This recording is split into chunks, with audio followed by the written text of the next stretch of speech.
Fala galera, bem-vindos a mais um podcast, mais um Cine Estoico, Cine Filosofia. Ainda tô pensando se eu troco o nome do podcast ou não.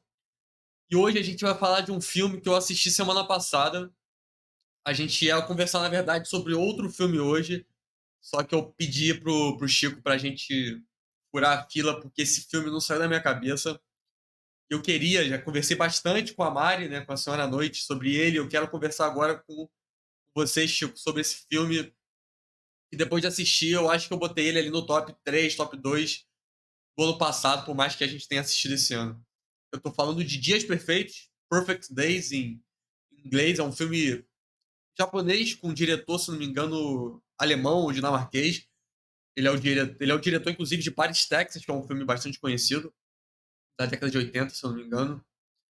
E pô, se tornou um dos meus filmes favoritos do ano passado. Então, pra gente começar, quais foram as suas primeiras impressões sobre o filme? Gostou, não gostou? E fala o que você achou. Cara, achei interessante. A gente já estava na vibe de filme japonês, né? A gente assistiu Monster na semana passada.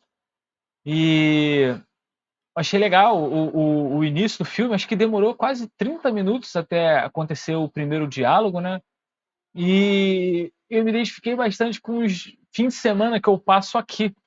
Que eu, às vezes, até o sábado eu trabalho, né? Mas às vezes no domingo eu levanto sozinho, aí eu faço as minhas coisas aqui, limpo a casa, boto a roupa na máquina para lavar, vou na padaria e eu só converso realmente com um atendente ali que traz o copo de café e o pão para comer, ou uma pessoa na farmácia quando eu compro uma escova de dente, um creme dental, alguma coisa assim para passar os dias. E eu comecei a pensar, pô, cara, acho que a vida da gente dá para fazer um filme desse, né? A gente, na maioria das vezes, realmente não tá. Porque a gente assiste os filmes e vê as histórias, aquelas narrativas, alguns diálogos assim excepcionais, né, muito filosóficos, né? Eu que gosto dos filmes do Godard, né, tem muita conversa e às vezes você fica olhando, tem quase um livro inteiro em uma cena. Mas a vida da gente, na realidade, não é exatamente assim, né? A gente não está o tempo inteiro falando de filosofia, de temas complexos, de coisas muito sérias. A gente às vezes se leva, nós nos levamos a sério demais, né? E a nossa vida, ela é, na maioria das vezes, simples, né? A gente está fazendo as coisas cotidianas. A gente levanta, a gente prepara um café da manhã, quem tem animal de estimação, põe comida, troca água, cuida deles, escova um gato, um cachorro, dá banho. E na maioria das vezes são coisas simples que ocupam a nossa vida. E acho que o principal, né, que dá para perceber, dá para ver que é possível você ser feliz, ser realizado e gostar do seu cotidiano, mesmo sem ter coisas muito complexas, coisas muito grandiosas, assim, coisas muito, é, é, como posso dizer, muito complexas realmente, né? A gente não precisa de tanto para curtir o nosso dia, para ter dias perfeitos. Exatamente, você falou que demorou aí mais meia hora para ter o primeiro diálogo. Eu lembrei do 2001, Odisseia no Espaço, que a gente fica ali naqueles primeiros, acho que uns 10 minutos sem um diálogo. Quando você assiste, eu pelo menos assisti já tem um bom tempo, Odisseia no Espaço, e eu era mais imaturo, digamos assim, tinha uma carga cinematográfica um pouco menor do que eu tenho hoje, e tu fica ansioso, né, querendo que aconteça logo alguma coisa.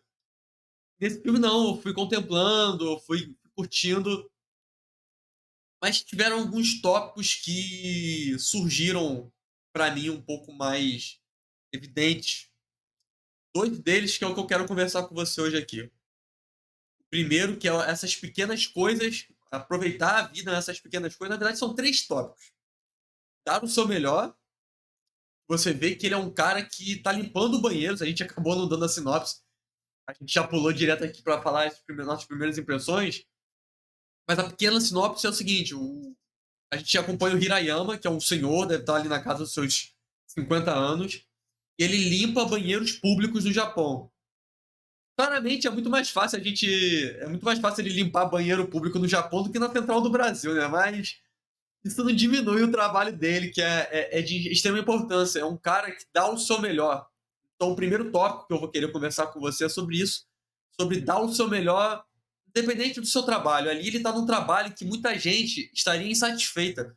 E a gente até acompanha um colega de trabalho dele, que é um garoto mais novo, ele tá limpando e tá mexendo no celular. Então, assim, ele já não dá o seu melhor. O segundo tópico é sobre a gente aproveitar essas pequenas belezas do dia, né? Que ele tirava ali algumas fotos durante a hora do almoço dele, quando ele era interrompido durante algum trabalho, porque alguém ia usar o banheiro, claro, ele deixava a pessoa utilizar e ele ficava ali olhando aquelas sombras que eu até descobri que existe uma palavra em japonês para esse reflexo que o sol faz nas sombras das folhas das árvores. É algo bem específico, é komereb, koremeb, alguma coisa assim, que eu não lembro agora de cabeça, mas existe um nome específico para isso no japonês. E o último tópico que eu quero deixar para o final da gente desse podcast é sobre essa solitude, sobre essa solidão. E aí vai ser até bacana que, como você falou, você final de semana muitas vezes fica sozinho aí em Minas, é bom a gente conversar. Mas primeiro, eu quero que você compartilhe um pouco o que você achou desse senso dele de servir, que é muito forte nos japoneses, mas desse empenho que ele dava de dar o melhor dele a cada banheiro que ele passava. Tinha um lugar que ele passava para fazer a limpeza dos banheiros que ele não fizesse com uma maestria, com uma excelência. O que você achou disso? O legal desse empenho dele é que o filme mostra em alguns momentos que as pessoas não dão muito valor para aquele tipo de atividade, né? Lá no final a irmã dele pergunta, né, se ele realmente limpa banheiros. Tem uma vez que uma criança se perde, ele pega a criança, leva até a mãe, e aí a mãe, em vez de agradecer pelo que ele tinha feito, né, ela pega a criança, sai correndo, tira um lenço umedecido e limpa a mão da criança, porque a criança estava encostando na mão do cara que limpava os banheiros, né? E tem outro simbolismo também que eu vi, né, que eu fiz uma pesquisa rápida, eu tentei entender por que se tinha alguma questão relacionada à limpeza do banheiro especificamente lá no Japão, ou se era só porque eles queriam descrever uma atividade teoricamente simples, né? Mas está tendo uma certa renovação em alguns bairros de Tóquio, eles estão passando por ter banheiros melhores. Eles estão, o Vitor deu o exemplo dos banheiros da Central, né? E é justamente algo que eles estavam querendo mudar, uma imagem que eles estavam querendo mudar, é passar a ideia de que os banheiros públicos eles não precisam ser sujos, largados ou não ter, ou ser de qualquer maneira, né? Então a gente vê que os banheiros, por mais que sejam banheiros públicos, eles têm algumas coisas interessantes lá, uma tecnologia de tornar o vidro opaco quando a pessoa entra, tem sempre uma arquitetura um pouco mais bonita, tem uns vasos tecnológicos com algumas coisas lá que ele precisava acionar para poder o mecanismo aparecer e depois ele limpar. Ele limpava até isso, né? Eles chegavam num nível de detalhe muito grande. Então, parecia que ele compreendia que aquilo que servir limpando os banheiros faz parte dessa renovação do bairro dele, né? Algo que realmente é importante a prefeitura lá daquele lugar, de Tóquio, né? E não sei se a prefeitura lá, eu não sei como é que é o sistema lá de governo, mas algo que seja equivalente, né? O poder público está preocupado em passar a ideia de que os banheiros são importantes. E ali ele via, em algumas situações, as pessoas precisando dele, igual a uma mulher que pergunta para ele como é que faz que o banheiro é todo transparente, né? E quando a pessoa ia usar o banheiro ficava todo escuro e ninguém via o que estava, ele ficava opaco. Aí ela perguntava como é que faz para acionar o vidro? Aí ele dá um exemplo, né? Ele não fala, ele fala muito pouco. Aí ele entra, fecha, mostra para ela, muito legal, tal, que bacana. Aí ele fica todo feliz da pessoa achar interessante aquela tecnologia do banheiro, né? E você vê que ele está tão preocupado com uma maestria, como você falou, que quando o amigo dele quer parar o trabalho no meio para encontrar com a menina, ele fica revoltado, que o cara pede o carro dele emprestado, minha moto tá ruim, eu preciso sair com a menina e tal, pô, me ajuda, por favor. Aí, não vou te emprestar meu carro. Uma das primeiras vezes que eu acho que ele fala, né? Que ele não quer emprestar porque o carro dele, ele tem todas as ferramentas específicas, porque assim, dá a entender, né, que a empresa ali que ele trabalha, eu não sei se fica claro se é uma empresa privada ou se é estatal, mas ele trabalha na empresa porque ele tem um uniforme, né, e o colega tem um uniforme semelhante. Eles ganham um kit ali, starter, né, ali de ferramentas para fazer as limpezas. Só que ele no carro, ele tem todos os equipamentos, um monte de produto de limpeza, um monte de tipo de vassoura, de escovinha para cada detalhe, para limpar atrás do espelho, para limpar por baixo do vaso, espelho para olhar por baixo se tem alguma coisa suja, né, atrás da pia. E aquilo tudo ele comprou do dinheiro dele para poder fazer o trabalho dele melhor do que as condições que a empresa proporcionava para ele, né? Aí o amigo dele fala: pô, ele é um profissional muito bom, ele quase não fala, mas ele compra até as próprias ferramentas para trabalhar. Tipo, para o colega dele que trabalhava ali, ele achava um absurdo alguém se preocupar nesse nível de limpar um banheiro público. E tem outra coisa também interessante, muito interessante, que na casa dele não tem banheiro. No começo eu achei estranho ele escovando o dente na pia da cozinha. Aí eu pensei, pô, não sei se lá é comum, né? É, e aí eu olhei, não é a pia de cozinha, a escova de dente dele tá ali do lado, é uma pia de banheiro, mas eu fiquei tentando entender. Eu vi que a casa dele não tem banheiro, assim, para ele tomar banho, ele usa um banheiro público, tanto durante o dia e à noite ele usa um banho público. Ele toma banho num local que é uma casa de banho lá, que deve ser tradicional. Então, é algo que ele não tem na casa dele. Ele cuida demais para os outros utilizarem, mas ele mesmo, na casa dele, ele não tem banheiro para usar. E você vê, né, como ele se dedica ali, com nível de detalhe, e ele espera as pessoas, né, utilizar, como você falou. Seria muito bom que lá na empresa a gente pudesse utilizar o banheiro, né? Porque no lugar que a gente trabalhava, quem limpava era uma senhora, né? E todas as vezes que a gente mais precisava, as senhoras se dividiam e limpavam os 3 banheiros na mesma hora. A gente tinha que sair correndo para ir no outro prédio tentar usar o banheiro, né? Se a gente entrasse, a gente tomava uma bronca. Agora eu entendo, né? Se a pessoa está limpando o banheiro pela metade, a gente não vai atrapalhar o trabalho, o serviço da pessoa, né? É óbvio. Mas era desesperador em alguns momentos, né? Eu ficava, nossa, eu queria ter uma pessoa que limpa o banheiro na empresa igual ele, né? Pra gente não ter que passar esses apertos. Já tive que correr alguns quarteirões para essas fábricas muito grandes, né? Para conseguir achar um banheiro que não tivesse limpando. Mas é legal a forma como ele consegue passar para nós a ideia de que todo trabalho tem o seu valor, todo serviço é importante e que muitas vezes alguns dos serviços, alguns dos trabalhos que nós executamos, algumas das coisas que a gente faz no dia a dia, talvez as pessoas não consigam entender ou observar valor naquilo, porque nós mesmos não damos valor às nossas atividades. A gente faz de qualquer maneira, a gente faz rapidinho, a gente faz de meia boca ali de qualquer forma. E o que vai acontecer? As pessoas vão observar o nosso trabalho com essa sensação de que foi feito de qualquer maneira. E aí depois não adianta a gente não gostar que as pessoas não reconheçam as nossas atividades, né? Talvez se nós sempre que nós nos dedicamos muito à atividade, por mais que talvez ali naquele local onde você está trabalhando ninguém veja valor, alguém de fora vai te ver e vai te chamar para trabalhar em outro lugar, ou vai te dar valor, vai te dar algum elogio em algum momento. E a gente vê isso acontecendo no filme. Algumas pessoas agradecem a ele, acham interessante o trabalho dele, veem valor nele, no homem para além do trabalho, mas o principal, a gente vê todo mundo utilizando os banheiros mais limpos possíveis, né? De uma maneira muito confortável, e isso é graças ao trabalho dele, né? Exatamente. Quantos de nós temos um ótimo emprego e não reclamamos do trabalho que a gente tem, né? E ali ele todo dia, não sei se você notou, faça chuva, faça sol, ele olhava para fora, abria um sorriso, começava o dia dele trabalhando naquela rotina dele certinha e nada abalava ele.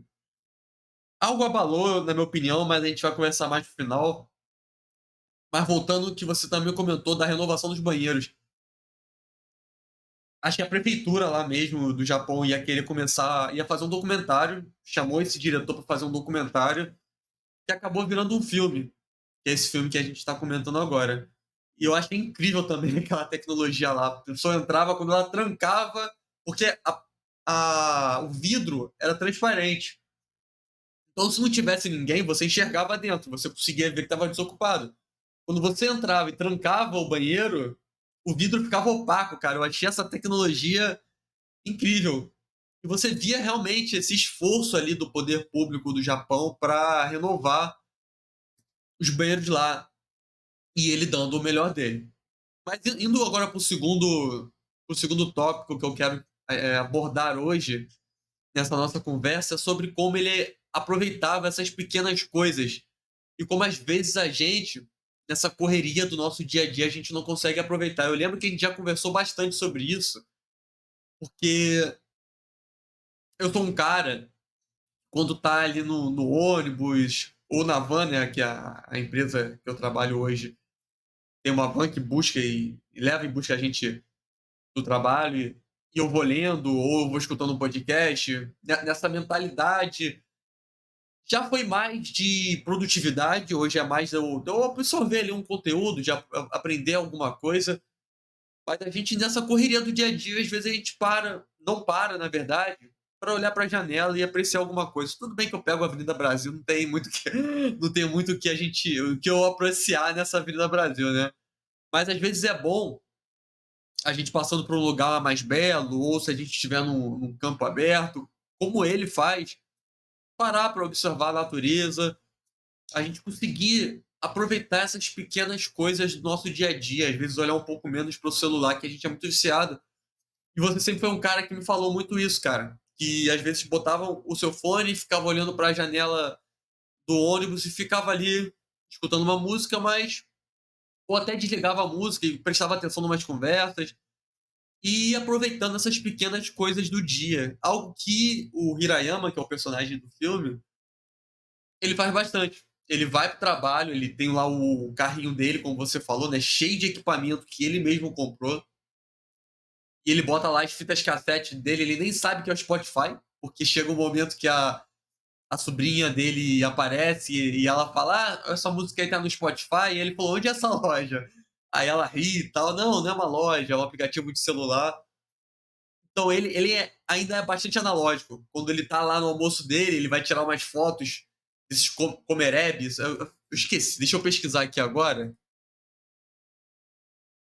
Komorebi. Komorebi é a palavra japonesa pro reflexo da luz, pra luz que faz das folhas das árvores. É algo muito específico. E ele tira foto com uma câmera analógica, não é nem digital, que ele manda revelar depois essas fotos. Então, ele aproveita as pequenas belezas do dia.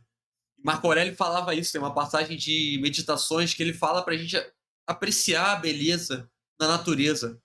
E ele cita as rachaduras do pão, porque quando o pão vai assando, ele vai criando aquelas rachaduras. E o Marco Aurélio fala para a gente apreciar essas belezas nessas pequenas coisas, principalmente na natureza. Eu quero saber o que você captou dessa mensagem do filme. Então, antes de você falar isso, né, eu já comentei com você, né, às vezes quando eu colocava o fone e saía, eu ia andando justamente na Avenida Brasil e você falou que não via, não tem muita coisa para achar bonito, mas eu adorava no final da tarde, quando eu ia na janela, ver as luzes dos carros, que a gente via eu até cheguei a comentar isso com você, que o engarrafamento, se você não tiver dentro dele, ele até é bonito. Você vê do lado as lâmpadas todas quentes, né, vermelhas, e do outro as lâmpadas mais brancas, né? Só que as lâmpadas brancas elas brilham mais do que as vermelhas. As vermelhas são as da lanterna dos carros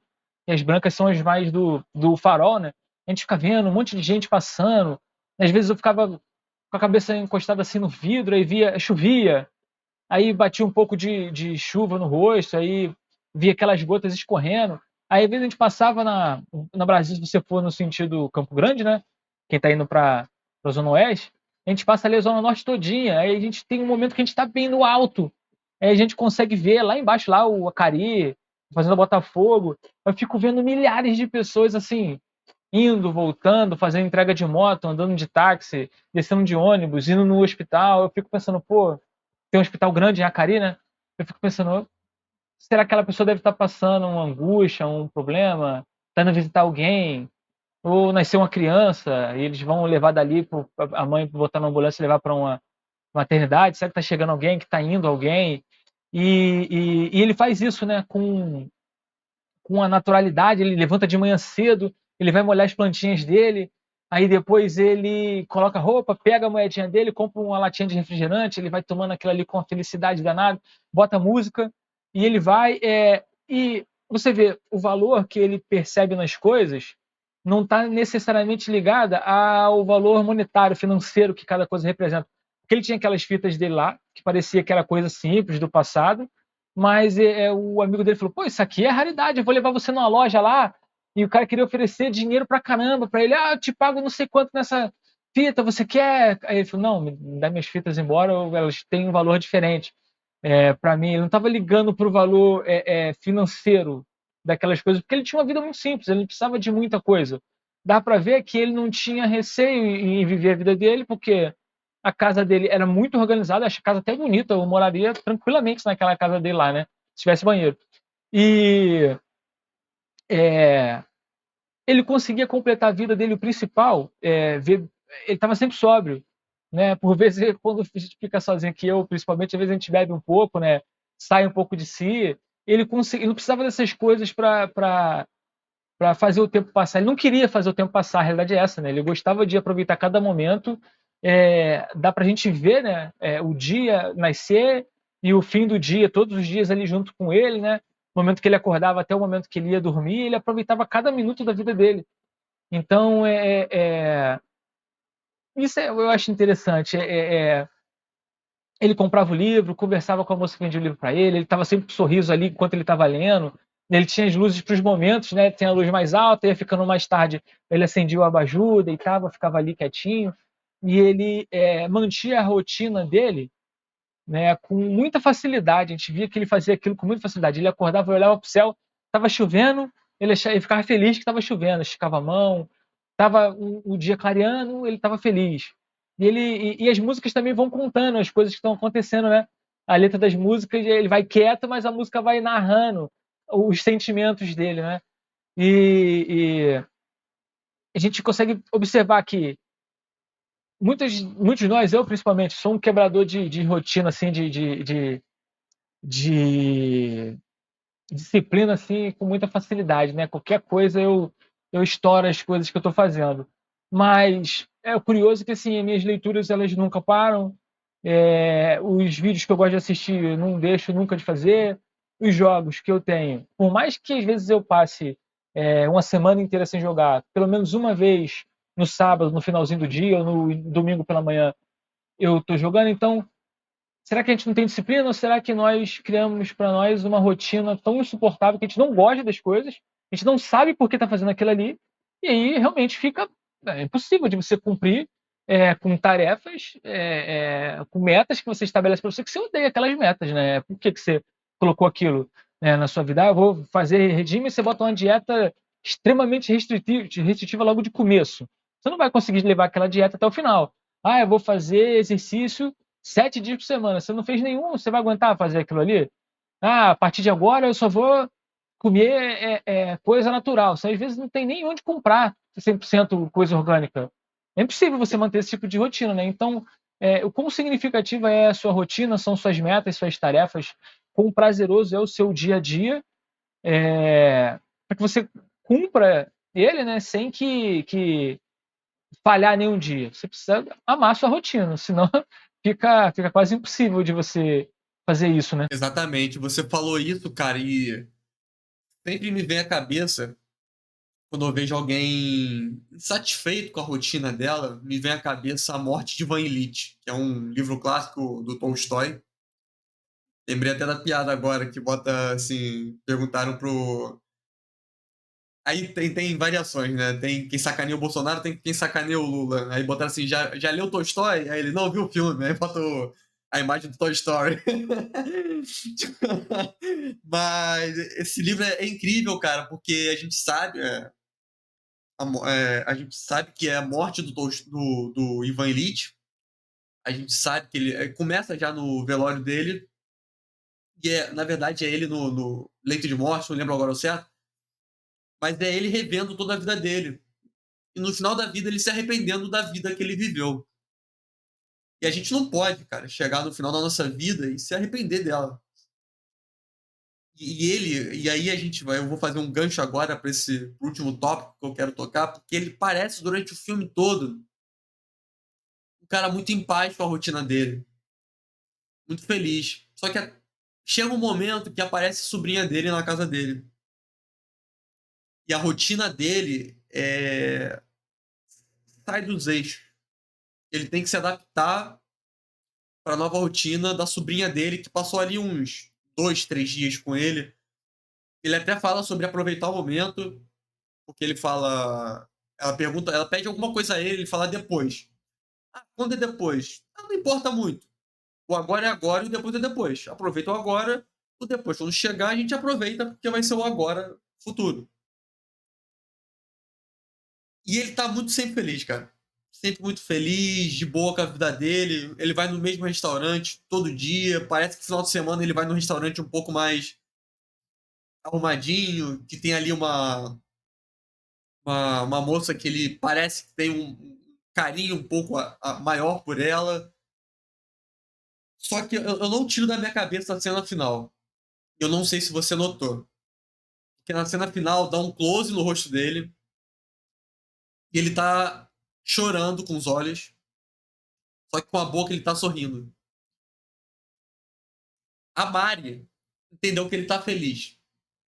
Eu entendi que ele tá numa briga interna a partir daquele momento. Porque tem até um momento que o ex, ele tá indo nesse restaurante um pouco mais. Um pouco melhorzinho, no caso. Só que tá fechado. Ele atravessa, ele fica ali numa lavanderia esperando abrir, lendo um livro, né? Ele lê bastante. E quando abre o restaurante, ele tem uma surpresa que a dona do restaurante, que ele tem esse carinho um pouco maior, tá abraçada com o cara. E aí ele vai, mete o pé, né? Pega a bicicleta dele e vai embora. Compra um gradado de cerveja, começa a beber essas cervejas. Eu não lembro dele ter bebido algo alcoólico antes. Só bebia refrigerante, água. E esse cara segue ele. E ele fala, ó, sou o ex-marido dela, a gente terminou já tem um bom tempo, e eu tô com câncer. E eu só queria voltar para abraçar ela. Ele meio que fala assim, ó, ela também tem um carinho por você. Ele meio que incentiva ele a talvez tomar uma atitude em relação a ela. E a cena final do filme, para mim, os olhos dele estão em conflito com a boca. Porque para mim os olhos estão chorando, os olhos estão tristes no caso, e a boca tá tentando ser feliz. A boca tá tentando ser aquele Hirayama de todo o filme, que tá feliz com a sua solidão. Mas os olhos não deixam. Os olhos estão tristes porque ele tá sozinho.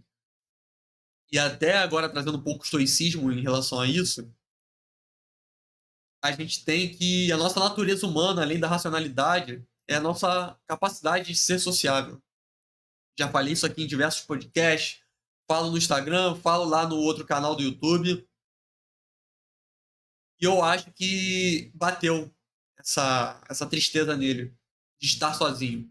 Para os estoicos, você pode até viver sozinho, mas você só vai prosperar, você só vai estar em excelência com a sua natureza com outras pessoas. Eu acho que ele sentiu isso. Eu queria. É isso que não sai da minha cabeça. Quando eu falei, cara, pura fila e assiste esse filme, porque isso não sai da minha cabeça é por conta dessa última cena. Para mim, os olhos dele estavam brigando com o sorriso que ele estava tentando. Para mim, ele estava forçando um sorriso para ele ser aquele Hirayama do filme todo, mas que dali para frente ele não ia ser mais o mesmo. O que tu achou? Essa cena final também fiquei um pouco pensativo, porque eu notei não só um conflito entre os olhos e a boca, como eu fiquei lembrando o momento que, primeira vez que eu viajei, fiquei 15 dias fora, e quando eu voltei, eu encontrei com o meu filho. Ele era pequenininho. Aí ele teve a reação assim de um grito. Aí ficou assustado comigo, falou umas coisas enroladas que eu não entendi. Aí ele ficou me olhando assim, e daqui a pouco ele me pegou, me abraçou, né? Aí dei um pacotinho de bala pra ele que eu trouxe. Aí ele pegou aquela bala, abraçou, ficou assim, não comeu a bala. Ele foi embora, ele ficava dormindo e acordava com aquele pacotinho de bala. Os dias que eu fiquei com ele. E ele ria e chorava ao mesmo tempo. ele dava uma gargalhada e chorava. Então, foi a primeira vez que eu vi alguém ter esse tipo de reação. Não me lembro se minha irmã fazia isso. Meu pai também viajava, minha irmã ficava bem mexida quando ele ia para longe, né? Mas eu senti nele isso aí, não só os olhos, mas às vezes eu sentia que a feição dele no geral, o rosto dele ficava feliz e ficava triste. Eu acho que ele estava satisfeito, estava feliz com a rotina dele, com a vida que ele levava, com as coisas que eram importantes para ele, mas ele não tinha forças para caminhar por alguns caminhos que ele acreditava que eram importantes. Por exemplo, ele precisava restabelecer a relação com a irmã dele, que, pelo pouco que se mostra no filme, parece que ela é rica, né, que tem uma boa condição lá, e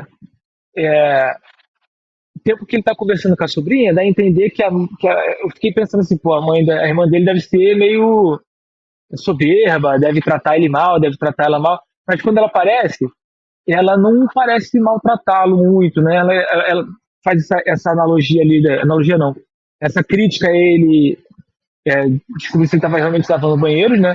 A gente vê que fica subentendido que talvez ele não precisasse estar lavando banheiro, e que ele estava ali por uma opção, mas a gente vê a irmã dele convidando, tenta falar com ele, aí ele tenta dar um abraço na irmã dele, chora muito, então dá pra ver que aquela relação com a irmã e com a sobrinha, que parece gostar muito dele também, ele continua se mantendo distante.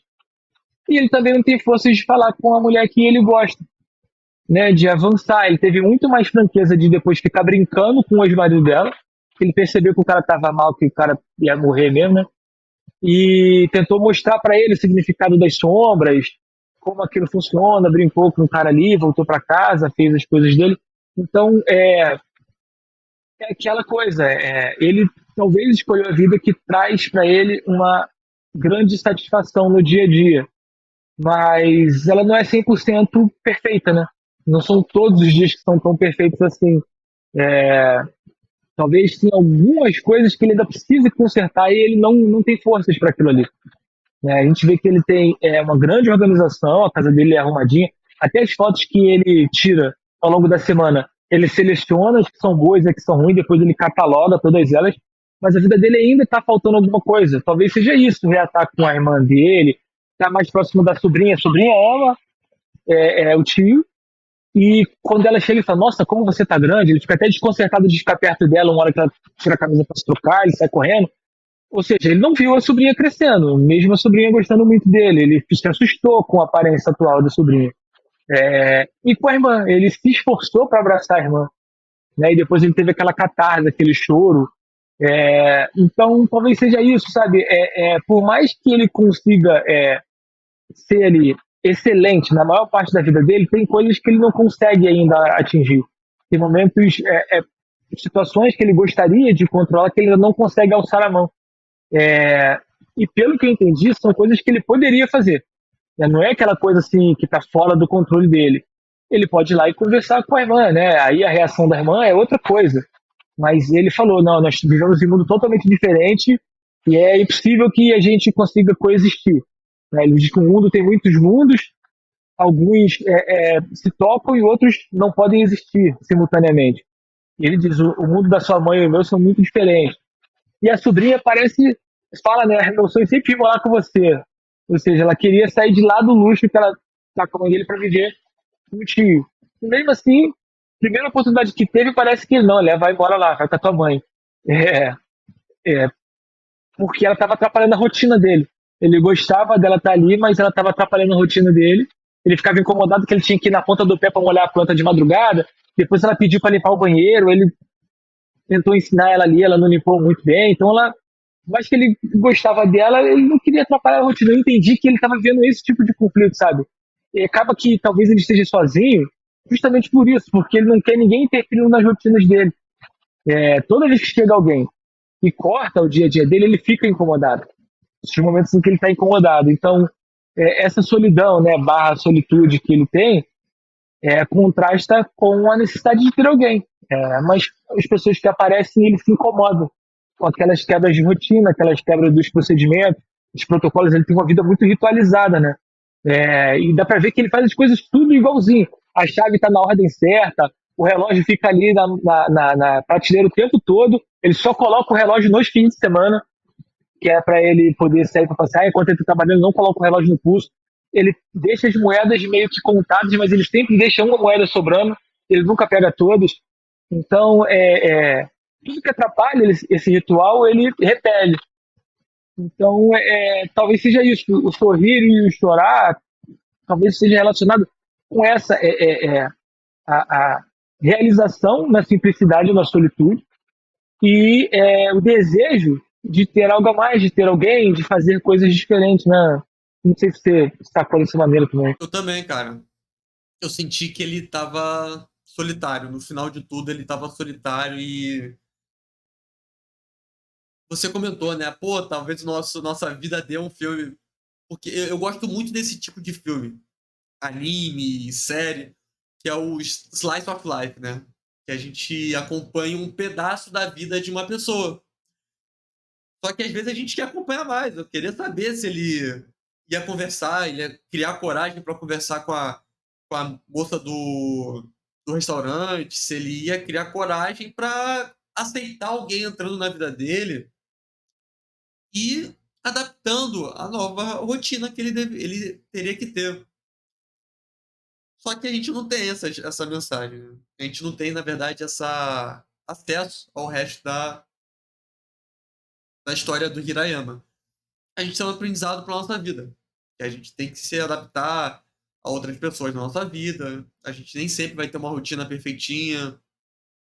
A gente não consegue viver sozinho. A gente precisa de outras pessoas. Por mais que algumas pessoas sejam cabeça dura, dizem que são autênticas, gostam de ficar sozinha, mas no fundo eu acho que as pessoas sentem a solidão. Isso não é algo saudável pra gente. E um ponto interessante que você tocou agora no final em relação a isso aí, o filme, ele é leve, ele é gostoso de assistir, ele mostra o Japão muito bonito ali, parece que um dia a dia, como as coisas são, né? Uma cidade bem industrial, arquitetura brutalista, mas tudo muito bem desenhadinho, e a gente vê essas situações ali, eu vejo acontecendo algo que acontece muito com gente que viaja bastante. Volta e meia aparece alguém ali no aeroporto ou na rodoviária. Né? No Grau tem muito isso. O Grau ele é difícil de você entender, né? De entender os preços e de entender como funcionam as coisas. E tem uma pessoa que está lá naquele autoatendimento. Uma vez eu ajudei uma senhora. Passei os produtos dela, depois inseri o cartão, aí ela falou, muito obrigado. Ela foi embora. Eu pensei assim, a pessoa que eu nunca mais vou ver na minha vida, eu nunca mais vou ter contato com essa pessoa. Dificilmente vou ver essa pessoa. Teve outra vez que uma menina caiu do ônibus, foi descer, ela pisou a primeira escada e não viu que tinha mais duas e caiu lá embaixo. Eu fiquei morrendo de vergonha dela ver que eu vi ela caindo.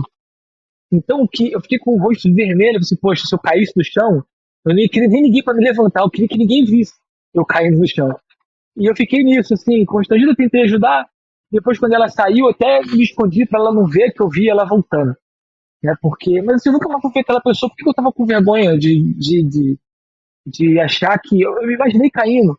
Então, eu não sei o que aconteceu com ela, se ela realmente se machucou, se ela chegou no destino dela, se ela foi resolver algum problema. É isso que o filme mostra, mais ou menos, né? Nós tivemos um período com aquele personagem, que tá mostrando, relatando o dia a dia daquele personagem, e chegou um momento que a gente foi embora, igual a sobrinha dele foi, igual a mãe foi, igual o colega dele que saiu do emprego, a menina que o colega dele estava interessado, que depois voltou para devolver a fita, pegou a fita emprestada e devolveu. É assim, muitas pessoas, acho que a maior parte das pessoas que a gente convive, a gente nunca mais vai ter contato com ela. Os filmes que a gente assiste, sei lá, acho que 90% a gente não assiste novamente. Né? A gente fica com aquela necessidade de ver conclusões, de ver um final muito fechadinho, muito organizadinho, mas a vida da gente é isso aí, né? A gente, um montão de coisas a gente não completa e é isso aí. A maioria dos planos a gente não completa, não cumpre. E o filme mostra isso de maneira bem clara, singela, assim, é simples. É um filme de 2 horas que você não vê o tempo passar. Você fica, quando você não tá, como são poucos diálogos, não tá a fotografia, você não percebe que está só passando de uma cena para outra, porque a maioria do filme é isso, as cenas passando sem muita a necessidade de você compreender tudo o que está acontecendo. E é exatamente como a nossa vida, né? A gente está aí, a maioria das coisas que está acontecendo, a gente não compreende, né? A gente está andando na rua, está acontecendo um montão de coisa. Alguém está limpando a casa, a outra pessoa está dirigindo, o outro está trabalhando dentro da imobiliária, o outro está na farmácia, e a gente só está andando nosso caminho ali, da nossa casa até o trabalho e volta. E eu fiquei com essa sensação, sabe, que o filme ele faz isso de propósito, ele não dá essa conclusão, porque ele mostrou um fragmento da vida de uma pessoa. E não está preocupado em explicar ou dar um contexto ou dar o final. Ele está preocupado em mostrar aquele momento, aqueles dias. Nós passamos, na realidade, sei lá, umas 3 semanas com ele, né? E, enfim, a gente não estava ali antes e também não vai estar depois. Igual todas as pessoas que passam pelos banheiros, as pessoas que frequentam o restaurante, frequentam o banho, né? E mesmo que a gente encontre de novo com esse filme, igual o senhor que sempre tomava banho na mesma hora que ele, eles não conversam, eles não trocam ideia, eles não têm uma conexão, né? É só mais um encontro casual que ele tem ali diariamente com as pessoas, né? Tem pessoas que a gente passa no dia a dia, a gente vê sempre aquela mesma pessoa, não sabe quem ela é. E o filme, se a gente assistir de novo, a gente vai passar, vai ser como uma pessoa que está lá no banho com ele, né? Só mais uma passagem por um local em comum. Você não vai conseguir observar nada da vida dele para além disso, não tem uma explicação no final, que é realmente um fragmento. Ele mostrou pra gente um fragmento, ele teve sucesso em mostrar isso, né? Ele faz com que a gente curta estar com ele aqueles momentos, né? Cada momento do filme. Tem uma mensagem linda, cara. Você falou de não falar o final, né? Não, assim, deixa mais ou menos aberto, mas não deixa tanto aberto. E tem uma mensagem muito bonita. E eu tô meio estressado porque ontem eu assisti o filme que tá concorrendo com esse filme, mas que foi indicado pela Alemanha. Acabou o filme, eu olhei pra Mariana, eu falei assim, cara, eu não acredito que a gente gastou 1h30 da nossa vida vendo um filme que terminou com uma mensagem horrível, assim, uma mensagem jogando virtude na nossa cara, um monte de coisa sem muita profundidade, sabe? E terminou o filme inconclusivo, só que não passou uma mensagem bonita como passou esse filme, que é o candidato do Japão ao Oscar de melhor filme internacional.